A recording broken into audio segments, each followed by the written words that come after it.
আপনারা জানেন কিছুদিন আগে সংসদে দাঁড়িয়ে তৃণমূলের সাংসদ বিশিষ্ট আইনজীবী কল্যাণ ব্যানার্জি তিনি কাঁচের বোতল ভেঙেছিলেন এবং হাতে রক্তারক্তি হয়ে গেছিল। কেন তিনি কাঁচের বোতল ভেঙেছিলেন এই প্রথমবার তিনি খোলাখুলি ওপেন মঞ্চে দাঁড়িয়ে বললেন। আপনাদের শোনাবো সেই বক্তব্য। গতকাল ধর্মতলায় ওয়াকফ বিলের বিরুদ্ধে মুসলিমদের সমাবেশে তার গর্জন দৃষ্টি আকর্ষণ করেছেন। সেখানে তিনি রিভিল করেছেন যে কেন তিনি সংসদে দাঁড়িয়ে কাঁচের বোতল ভেঙেছিলেন এবং তার হাত রক্তারক্তি হয়েছিল। তারপরের ঘটনা কি ঘটেছিল সেটাও তিনি এই প্রথমবার বললেন। দেখুন এবং ব্যাপক শেয়ার করুন। জিজ্ঞেস করেছিল যে আচ্ছা বোতল কেন ভাঙতে হলো, কেন হলো? আপনি বিশ্বাস করবেন নাদিবুল সেদিন উপস্থিত ছিল, কলকাতার হাইকোর্টের একজন প্রাক্তন জজ যিনি বিজেপি হয়েছেন, কি অকথ্য ভাষায় আমাকে গালাগাল দিয়েছিল আপনারা ভাবতে পারবেন না। সেই ভাষার কথা আমি আপনাদের কাছে বলতে পারবো না। আমার মাকে নিয়ে, আমার বাবাকে নিয়ে, আমার স্ত্রীকে নিয়ে যে নোংরা ভাষা এই অভিজিৎ গঙ্গোপাধ্যায় ব্যবহার করেছিল আপনারা ভাবতে পারবেন না। দাঁড়িয়ে দাঁড়িয়ে ভাবছিলাম এই লোকটা কি করে কলকাতা হাইকোর্টের জজ হয়, এই রকম একটা নোংরা লোক কি করে কলকাতা হাইকোর্টের জজ হয়েছিল, কার আশীর্বাদ তার মাথায় ছিল যে যার জন্য কলকাতা হাইকোর্টের জজ হয়েছিল। আমার দিকে তেড়ে এসেছিল মারবার জন্য নাদিম ইজ ওয়াজ প্রেজেন্ট। আমি এতটাই ক্ষিপ্ত হয়ে গেছিলাম যে বোতলটা আমার হাতে ছিল সেটাকে টেবিলের মধ্যে ভেঙেছিলাম, তার থেকেই আমার ইনজুরি। তারপর বোতল আমার হাত দিয়ে গলে গেছে, ধরতে পারিনি, প্রচুর রক্ত বেরোচ্ছে। দুঃখ কি জানেন, অত বড় আঘাত পেলাম, রক্তর বন্যা বইছে। আমি নিচে অ্যানেক্সির বিল্ডিং এ হসপিটালে গেছি, চেয়ারম্যান সহ বিজেপির কেউ আমাকে দেখতেও আসেনি। তখন কি হলো কল্যাণজি, ভাবুন। এই ওদের অ্যাপ্রোচ, এই ওদের অ্যাপ্রোচ। গালাগাল অনেক শুনেছি এই ওয়াকফ বিল প্রতিবাদ করতে, যে আমি এত গালাগাল শুনেছি, এত গালাগাল শুনেছি, এত সমালোচনা শুনেছি, সে দলের বাইরেই হোক আর দলের দু একজন তার মধ্যে থেকেই হোক না কেন, আমি তাতে এতটুকু আমি চিন্তিত নই। আমার লড়াই চলবে।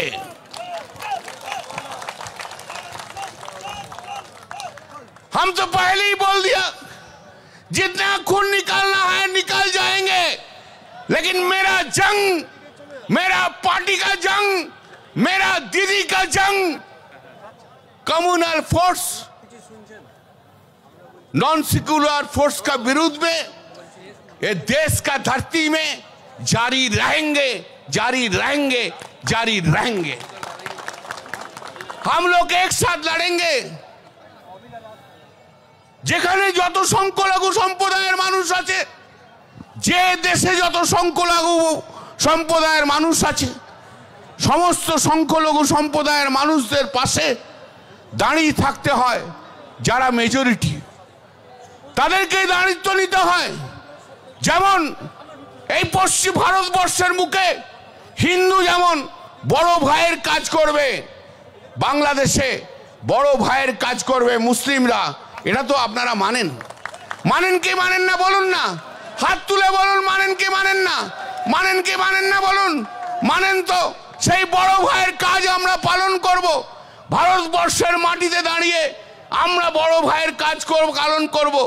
এই ভারতবর্ষের মাটিতে যেমন বড় ভাইয়ের কাজ হয়, আমি বিশ্বের সমস্ত দেশের কাছে আমি আমার অনুরোধ রেখে যাব, কোনো ধর্ম সংখ্যালঘু ধর্ম মানুষের ওপর কোনো রকম আঘাত যেন না হয়।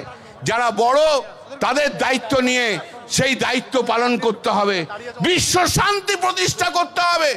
যদিও আমি তো আগেই বলেছি আমার সংবিধান, আমাদের সংবিধান সেকুলার কান্ট্রির কথা বলে, যদিও বাংলাদেশ পাকিস্তান সেকুলার কান্ট্রির কথা বলে না, কিন্তু হিউম্যান রাইটস সারা বিশ্বব্যাপী যে হিউম্যান রাইটস রয়েছে, সেই হিউম্যান রাইটসকে আজকে প্রতি সব জায়গায় হিউম্যান রাইটসের কথা হয়। সেই হিউম্যান রাইটস আজ বাংলাদেশে যদি কোনো মানুষের হিউম্যান রাইটস বঞ্চিত হয়ে থাকে, সরকারের উচিত সেই মানবিক অধিকার, সেই মানুষের অধিকার ফিরিয়ে দেওয়া। আমার 43 বছর আমার জীবন কেটে গেছে, সংবিধান পড়তে পড়তে আমার জীবন কেটে গেছে। আমি আজও মনে করি আমি ছাত্র, সংবিধানের ছাত্র। আমার চিন্তা ভাবনা, আমার যা কিছু আছে সংবিধানকে মাথায় রেখে আমার চিন্তা ভাবনা থাকে। সংবিধানের আমি পূজারী। আমি যদি মা কালীর পূজারী হই, আমি যদি শিবের পূজারী হই, আমি যদি দেবতার পূজারী হই, আমি আমার সংবিধানেরও পূজারী। ভারতবর্ষের বুকে সংবিধানের পূজারী।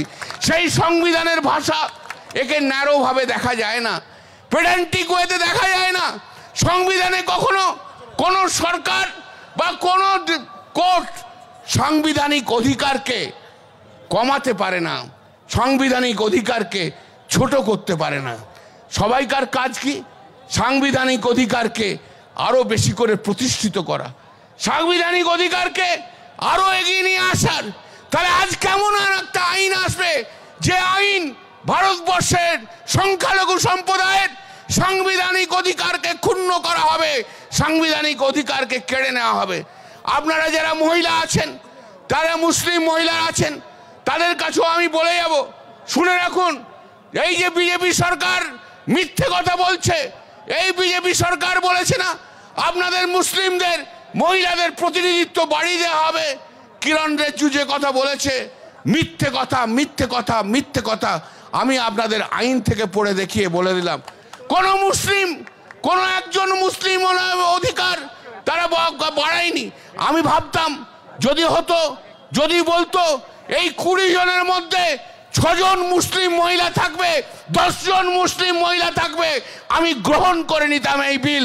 ক্ষমতা থাকে কেন্দ্রীয় সরকার, আপনি বলুন না এই 20 জনের মধ্যে 10 জন মুসলিম মহিলা থাকবে, বলে দিন, মেনে নেব।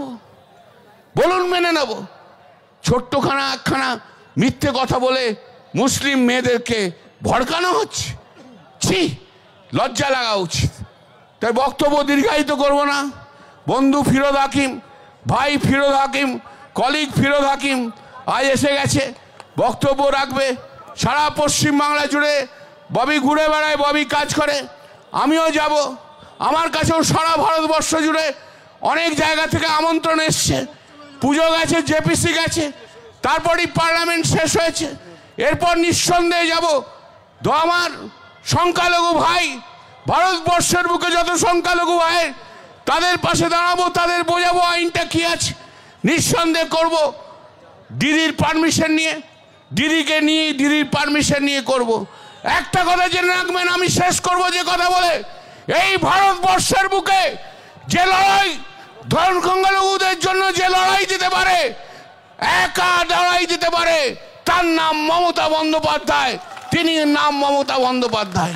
তাকে ভালো রাখুন, তাকে সুস্থ রাখুন, আল্লাহর কাছে দোয়া করুন, হে আল্লাহ আমাদের নেত্রী বাংলার মুখ্যমন্ত্রী মমতা বন্দ্যোপাধ্যায়কে দোয়া করো, আরো বেশি শক্তি দাও, আরো বেশি এনার্জি দাও, যেন আগামী দিনে ভারতবর্ষের বুকে এগিয়ে চলতে পারে।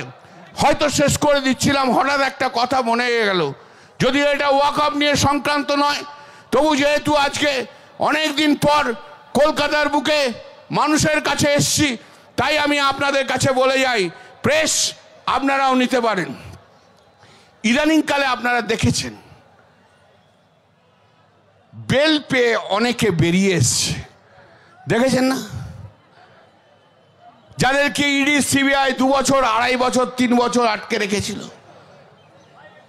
আমি তো একজন আইনজীবী, আমার সঙ্গে অনেকেই কথা বলে। তাদের মধ্যে একজন বলেছে, তাকে যখন অ্যারেস্ট করা হয়েছিল, প্রথমের দিকে তাকে বারবার চাপ দিয়ে বলা হয়েছিল, যদি তৃণমূল কংগ্রেসের 1 নম্বর এবং 2 নম্বর লোকের নাম তোমরা যদি বলে দাও, ব্যক্তির নাম, তাহলে তোমাদের জেল থেকে ছেড়ে দেবো। তারা কিন্তু মাথা নোয়ায়নি। সেই ইডি সিবিআই তাদেরকে বলেছিল, কলকাতা হাইকোর্টে একজন প্রাক্তন বিচারপতি যিনি এই মামলা শুনছেন, তাই তিনি ইডি সিবিআইকে চাপ দিয়েছিল, যারা অ্যারেস্ট হয়েছে তাদের মুখ থেকে পশ্চিমবঙ্গ তৃণমূল কংগ্রেসের 1 নম্বর এবং 2 নম্বর ব্যক্তির নাম বলে দাও, তাহলে তাদের ছেড়ে দেবে। কি দিন গেছে, কত অত্যাচার, কত অত্যাচার এই বাংলার বুকে তৃণমূল কংগ্রেসকে করেছে, কত অত্যাচার এই পশ্চিম বাংলায় মমতা বন্দ্যোপাধ্যায়, অভিষেক বন্দ্যোপাধ্যায়ের ওপর এই সিবিআই কত অত্যাচার করেছে। কিন্তু যা সত্য তাই সত্য, অত্যাচার করে লাভ কি হলো? নেমে চলে এলেন তো 12-তে, 6 তো পেলেন 0। আগামী 2026 30ও পেরোবেন না, আগামী 2026 30ও পড়বে না। এগিয়ে চলুন, একসঙ্গে লড়বো, আমরা একসঙ্গে লড়বো।